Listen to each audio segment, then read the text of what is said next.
Here's how I designed and 3D printed Rumi Sword from K-pop Demon Hunter. Let's dive into it. So these are the parts of the sword. These parts here are the hilt. This part here are the blades. In the blades we have little hooks that are used for running the LEDs through them. And of course each part will get inserted one into another, but I'll leave that for the assembly.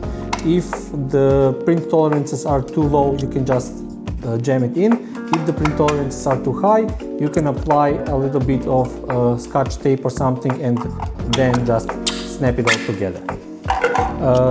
When it comes to the electronics, so this is basically the setup. I have improvised on making a little power bank that looks like this, and this is a little remote receiver. So you have your remote controller that allows you to power it on, power it off. You have some effects, as you can see, and let me just, so you can adjust brightness, you can adjust, you do have some customized options to this part. Now let's go and assemble this entire thing and see how it all looks in action.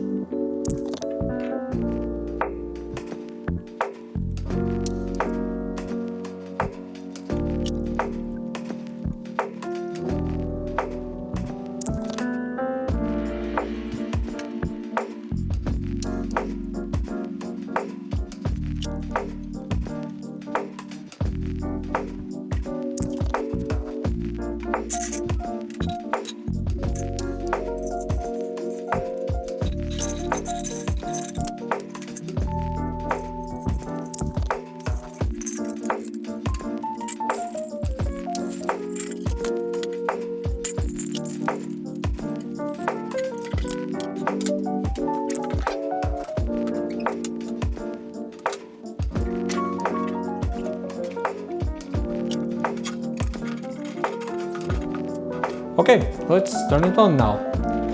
So this is it.